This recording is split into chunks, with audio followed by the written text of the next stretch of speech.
A Tale of Two Cities, Book 2, Chapter 9, The Gorgon's Head. It was a heavy, massive building, that chateau of Monsieur the Marquis, with a large stone courtyard before it, and two stone sweeps of staircase meeting in a stone terrace before the principal door. A stony business altogether, with a heavy stone balustrades, and stone urns, and stone flowers, and stone faces of men, and stone heads of lions in all directions, as if the Gorgon's head had surveyed it when it was finished 2 centuries ago.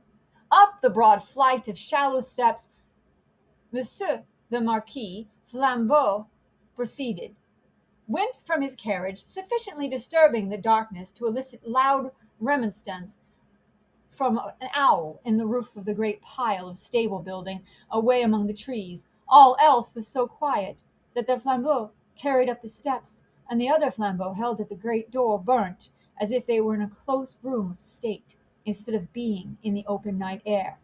Other sound than the owl's voice there was none, save the failing of a fountain into its stone basin, for it was one of those dark nights that hold their breath by the hour together, and then heave a long low sigh, and hold their breath again. The great door clanged behind him, and Monsieur the Marquis crossed a hall grim with certain old boar spears, swords, and knives of the chase, grimmer with certain heavy riding rods and riding whips, of which many a peasant gone to his benefactor death had felt the weight when his lord was angry. Avoiding the larger rooms, which were dark and made fast for the night, Monsieur the Marquis, with his flambeau bearer going on before, went by the staircase to a door in a corridor.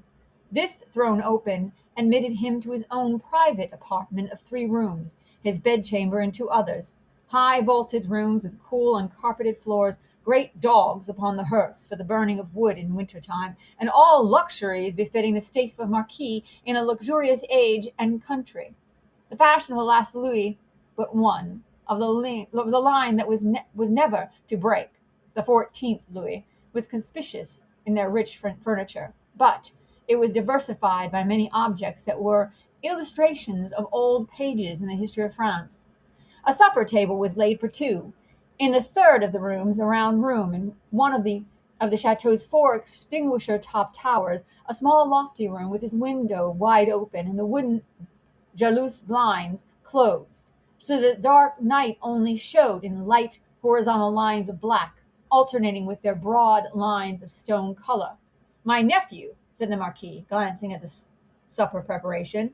They said he was not arrived. Nor was he, but he had been expected with Monsieur. Ah, it is not probable he will arrive tonight. Nevertheless, leave the table as it is. I shall be ready in a quarter of an hour. In a quarter of an hour, Monsieur was ready, and sat down alone to his sumptuous and choice supper. His chair was opposite to the window, and he had taken his soup and was raising his glass of Bordeaux to his lips when he put it down. What is that? Oh, he calmly asked, looking with attention at the horizontal lines of black and stone color. Monsieur, that outside the blinds. Open the blinds. It was done. Well, Monsieur, it is nothing. The trees and night are all that are here. The servant who spoke had thrown the blinds wide, had looked out into the vacant darkness, and stood with that blank behind him, looking round for instructions. Good, said the imperturbable master. Close them again. That was done too, and the Marquis went on with his supper. He was halfway through it when he again stopped with his glass in his hand, hearing the sound of wheels. It came on briskly and came up to the front of the chateau. Ask who has arrived. It was the nephew of Monsieur. He had been some few leagues behind Monsieur early in the afternoon. He had diminished the distance rapidly, but not so rapidly as to come up with Monsieur on the road. He had heard of Monsieur at the posting houses as being before him. He was to be told, said Monsieur, that supper awaited him when in there, and that he was prayed to come to it. In a little while he came. He had been known in England as Charles Darnay. Monsieur received him in a courtly manner, but they did not shake hands. You left Paris yesterday, sir, he said to Monsieur as he took his seat at table. Yesterday. And you? I come direct. From London? Yes. You have been a long time coming, said Monsieur with a smile. On the contrary, I come direct. Pardon me. I mean, not a long time on the journey, a long time intending the journey. I have been detained by. The nephew stopped a moment in his answer. Various business. Without a doubt, said the polished uncle. So long as a servant was present, no other words passed between them. When coffee had been served and they were alone together, the nephew, looking at the uncle and meeting the eyes of the face that was like a fine mask, opened a conversation. I have come back, sir, as you anticipate, pursuing the object that took me away. It carried me to great and unexpected peril. But as a sacred object, and if it had carried me to death, I hope it would have sustained me. Not to death, said the uncle. It is not necessary to say to death. I doubt, sir, returned the nephew, whether if it had carried me to the utmost brink of death, you would have cared to stop me there. The deepened marks in the nose and the lengthening of the fine straight lines in the cruel face looked ominous and as to that, the uncle made a graceful gesture of protest, which was too clearly a slight form of good breeding, that it was not reassuring. Indeed, sir, pursued the nephew, for anything I know, you may have expressly worked to give a more suspicious appearance to the suspicious circumstances that surrounded me. No, no, no, said the uncle pleasantly. But however that may be, resumed the nephew, glancing at him with deep distrust, I know that your diplomacy would stop me by any means and would know no scruple as to means. My friend, I told you so, said the uncle with a fine pulsation in the two marks. Do me the favor to recall that I told you so long ago. I recall it. Thank you, said the Marquis, very sweetly indeed. His tone lingered in the air almost like the tone of a musical instrument. In effect, sir, pursued the nephew, I believe it to be at most your bad fortune and my good fortune that has kept me out of a prison in France here. I do not quite understand, returned the uncle, sipping his coffee. Dare I ask you to explain? I believe that if you were not in disgrace with the court and had not been overshadowed by that cloud for years past, a letter de cachet would have sent me to some fortress indefinitely. It's possible, said the uncle with great calmness. For the honor of the family, I could even resolve to incommode you in that extent. Pray excuse me. I perceive that, happily for me, the reception of the day before yesterday was, as usual, a cold one, observed the nephew. I would not say happily, my friend, returned the uncle, with refined politeness. I would not be sure of that. A good opportunity for consideration, surrounded by the advantages of solitude, might influence your destiny to far greater advantage than you influence it for yourself. But it is useless to discuss the question. I am, as you say, at a disadvantage. These little instruments of correction, these gentle aids to the power and honor of families, these slight favors that might so incommode you, are only to be obtained now by interest and importunity. They are sought by so many, and they are granted, comparatively, to so few. It used not to be so, but France in all such things is changed for the worse. Are not remote ancestors held the right of life and death over the surrounding Volga? From this room, many such dogs have been taken out to be hanged. In the next room, my bedroom, one fellow, to our knowledge, was poniarded on the spot for professing some insolent delicacy respecting his daughter. His daughter! We've lost many privileges. A new philosophy has become the mode, and the assertion of our station in these days might, I do not go as far as to say would, but might, cause us real inconvenience. Oh, very bad, very bad. And the Marquis took a gentle little pinch of snuff and shook his head, as elegantly despondent as he could becomingly be of a country still containing himself that great means of regeneration. We have so asserted our station, both in the old time and in the modern time also, said the nephew gloomily, that I believe our name to be more detested than any name in France. And let us hope so, said the uncle. Detestation of the high is the involuntary homage of the low. There is not, pursued the nephew in his former tone, a face I can look at in this country round about us, which looks at me with any deference on it but the dark deference of fear and slavery. A compliment, said the Marquis, to the grandeur of the family, merited by the manner in which the family has sustained its grandeur. Ha! And he took another gentle little pinch of snuff and lightly crossed his legs. But when his nephew, leaning on elbow on the table, covered his eyes thoughtfully and dejectedly with his hand, the fine mask looked at him sideways from a stronger concentration of keenness, closeness, and dislike than was comportable with its wearer's assumption of indifference. Repression is the only lasting philosophy. The dark deference of fear and slavery, my friend, observed the Marquis, will keep the dogs obedient to the whip, as long as this roof, looking up to it, shuts out the sky. That might not be so long as the Marquis supposed. If a picture of the chateau as it was to be a very few years hence, and the 50 like it, as they too were to be a very few years hence, could have been shown to him that night, he might have been at a loss to claim his own from the ghastly, fire-charred, plunder-wrecked rains. As for the roof he vaunted, he might have found that shutting out the sky in a new way, to wit, forever, from the eyes of the bodies into which its lead was fired, out of the barrels of 100,000 muskets. Meanwhile, said the Marquis, I will preserve the honor and repose of the family if you will not. But you must be fatigued. Shall we terminate our conference for the night? A moment more. An hour, if you please. Sir, said the nephew, we have done wrong, and we are reaping the fruits of wrong. We've done wrong, repeated the Marquis with an inquiring smile, and delicately pointing first to his nephew, then to himself. Our family, our honorable family, whose honor is of so much account to both of us in such different ways. Even in my father's time we did a world of wrong, enduring every human creature who came between us and our pleasure, whatever it was.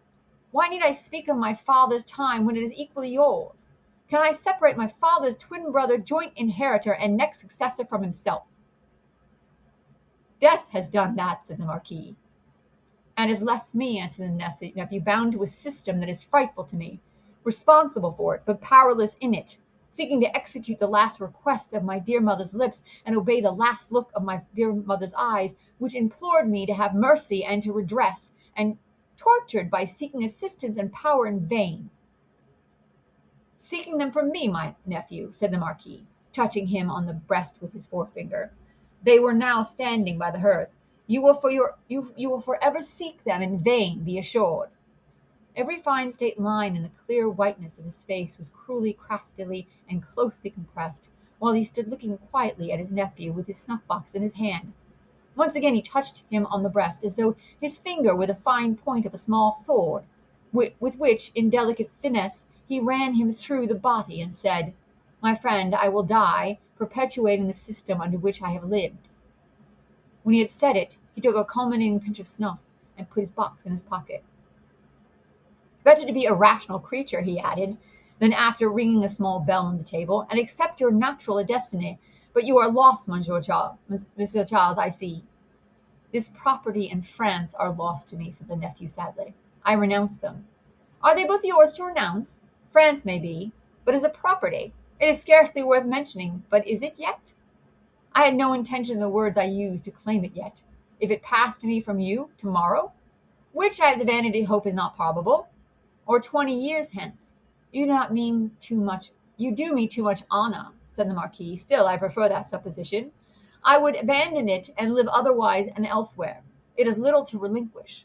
What is it but a wilderness of misery and ruin? Ha! Said the Marquis, glancing around the luxurious room. To the eye it is fair enough here, but seen in its integrity, under the sky and by the daylight, it is a crumbling tower of waste, mismanagement, extortion, debt, mortgage, oppression, hunger, nakedness, and suffering. Ha! Said the Marquis again, in a well-satisfied manner.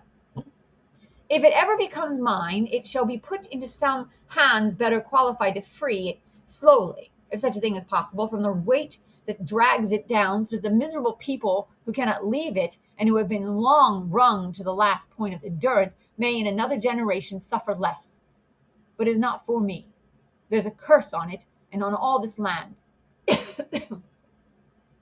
And you, said the uncle, forgive my curiosity, do you, under your new philosophy, graciously intend to live? I must do to live what others of my countrymen, even with nobility, at their backs may have to do some day work. In England, for example, yes, the family honor, sir, is safe from me in this country. The family name could suffer from me in no other, for I bear it in no other. The ringing of the bell had caused the adjoining bedchamber to be lighted. It now shone brightly through the door of communication. The Marquis looked that way and listened for the retreating steps of his valet. England is very attractive to you, seeing how indifferently you have prospered there, he observed, then turning his calm face to his nephew with a smile. I have already said that for my prospering there, I am sensible I may be indebted to you, sir. For the rest, it is my refuge. They say, those boastful English, that is the refuge of many. You know a compatriot who has found a refuge there, a doctor? Yes. With a daughter? Yes. Yes, said the Marquis. You are fatigued. Good night. As he bent his head in his most courtly manner, there was a secrecy in his smiling face, and he conveyed an air of mystery to those words, which struck the eyes and ears of his nephew forcibly. At the same time, the thin, straight lines of the setting of the eyes and the thin, straight lips and the markings in the nose curved with a sarcasm that looked handsomely diabolic. Yes, repeated the Marquis, a doctor with a daughter. Yes, so commences the new philosophy. You are fatigued. Good night. It would have been of as much avail to interrogate any stone face outside the chateau as to interrogate that face of his. The nephew looked at him in vain in passing on to the door. Good night, said the uncle. I look to the pleasure of seeing you again in the morning. Good repose. Light, monsieur, my nephew to his chamber there. And burn, monsieur, my nephew, in his bed, if you will, he added to himself before he rang his little bell again and summoned his valet to his own bedroom. The valet had come and gone. The Marquis walked to and fro in his loose chamber robe to prepare himself gently for sleep that hot, still night. Rustling about the room, he softly slipped his softly slippered feet, making no noise on the floor. He moved like a refined tiger, looked like some enchanted marquis of the impenitent wicked sort in story, those periodically change and whose periodical change into tiger form was either just going off or just coming on. He moved from end to end of his voluptuous bedroom, looking again at the scraps of the day's journey that came unbidden into his mind, the slow toil up the hill at sunset, the setting sun, the descent, the mill, the prison on the crag, the little village in the hollow, the peasants at the fountain, and the mender of roads with his blue cap pointing out the chain under the carriage.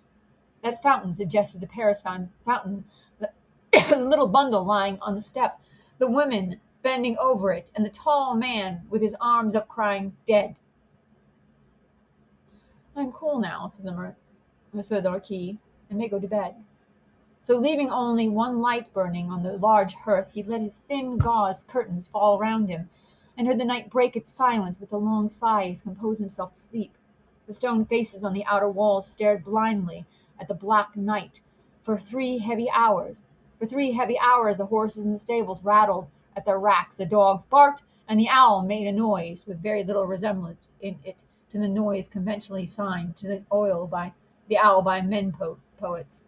But it is the obstinate custom of such creatures hardly ever to say what is set down for them. For 3 heavy hours the stone faces of the chateau, lion and human, stared blindly at the night. Dead darkness lay on all the landscape. Dead darkness added its own hush to the hushing dust on all the roads. The burial place had got to the pass that its little heaps of poor grass were undistinguishable from one another. The figure on the cross might have come down for anything that could be seen of it. In the village, taxers and tax were fast asleep, dreaming perhaps of banquets as the starved usually do, and of ease and rest as the driven slave and the yoked ox may. Its lean inhabitants slept soundly and were fed and freed. The fountain in the village flowed unseen and unheard, and the fountain at the chateau dropped unseen and unheard, both melting away like the minutes that were falling from the spring of time through 3 dark hours. Then the grey water of both began to be ghostly in light, and the eyes of the stone faces of the chateau were opened. Lighter and lighter, until at last the sun touched the tops of the still trees and poured its radiance over the hill. In the glow, the water of the chateau fountain seemed to turn to blood, and the stone faces crimsoned. The carol of the birds was loud and high, and on the weather-beaten sill of the great window of the bedchamber of Monsieur the Marquis, one little bird sang its sweetest song with all its might. At this the nearest stone face seemed to stare amazed, and with open mouth and dropped up under jaw looked awe-stricken. Now the sun was full up, and movement began in the village. Casement windows opened, crazy doors were unbarred, and people came forth shivering, chilled as yet by the new sweet air.